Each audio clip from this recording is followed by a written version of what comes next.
तर तुम्हा सर्वांसाठी एक महत्त्वाची बातमी, तर आजपासून 5 मोठे बदल झालेले आहेत. तर सर्व नियम लागूसुद्धा झालेले आहेत. तर आज 1 एप्रिल. तर आजपासून जे काही 5 मोठे बदल झालेले आहे, तर ते 5 बदल कोणते आहेत, तर आजच्या व्हिडिओमध्ये संपूर्ण माहिती पाहणार आहे. तर व्हिडिओला स्किप न करता शेवटपर्यंत बघा. तर आजपासून जे आहे या 5 गोष्टींमध्ये बदल होणार आहे. तर 1 एप्रिलपासून वर्षाच्या 4थ्या महिन्यापासून सुरू होत असलेल्या तरी नवे अधिक वर्ष या दिवसापासून सुरू होत आहे. तर केंद्र सरकार, रिझर्व्ह बँक आणि बँक ऑफ इंडिया यांच्याकडून वेगवेगळी अर्थकारण संदर्भात धोरणात्मक निर्णय घेतले असता या सर्व बाबीची अंमलबजावणी 1 एप्रिलपासून केली जात असते. या बाबी लक्षात घेऊन आर्थिक नियोजन केल्यास अनेक अडचणी तोड घ्यावे लागू शकते. तर आता जे काही 5 मोठे बदल झालेले आहेत, तर पहिला बदल जे आहे, विना KYC फास्टॅग बंद पडणार. तर भारतीय राष्ट्रीय महामार्गावर अधिकरणाने 31 मार्चपर्यंत फास्टॅग KYC पूर्ण करण्याची जे काही सूचना दिल्या होत्या. एका वाहनासाठी एकापेक्षा अधिक फास्टॅग वापरता येणार नाहीत.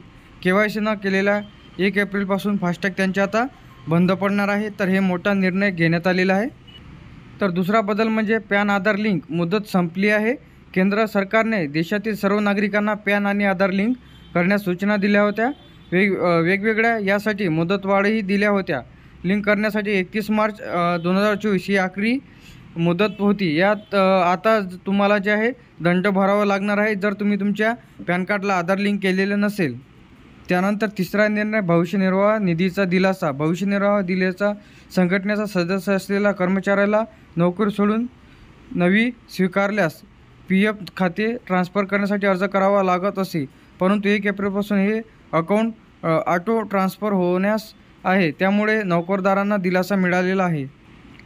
नव्या टॅक्स रेंजमध्ये प्रवेश. तर 1 एप्रिल 2024 पासून देशातील सर्व कायद्यातील नवीन प्रकारची टॅक्स रेमिंग लागू होणार आहे. सर्वांना या पद्धतीसारखा कारभार करावा लागेल. जुनी रेजिम कायम ठेवण्याची मुभा नव्या आर्थिक वर्षात असेल. तर आता 5वा जे बदल झालेला आहे, तर विमा खाते सर्वांना बंधनकारक. भारतीय विमायक आणि विकास प्रकरणाने 1 एप्रिल 2024 पासून नवीन नियम व पॉलिसी इलेक्ट्रॉनिक स्वरूपात काढल्याने बंधनकारक केलेले आहे. तर सर्वांना आता ही जी विमा खाते बंधनकारक करण्यात आलेले आहे. तर इन्शुरन्स अकाउंट ठेवावं लागणार आहे. तर ही 5 जे मोठे बदल झालेले आहे. तर अशाच अपडेट्ससाठी आणि नवीन व्हिडिओसाठी आपल्या OMT इन्फॉर्मेशन टेक यूट्यूब चॅनलला सबस्क्राईब करून ठेवा. व काही अडचण असेल तर कमेंट बॉक्समध्ये नक्की सांगा. त्याबद्दल सर्व अपडेट्स तुम्हाला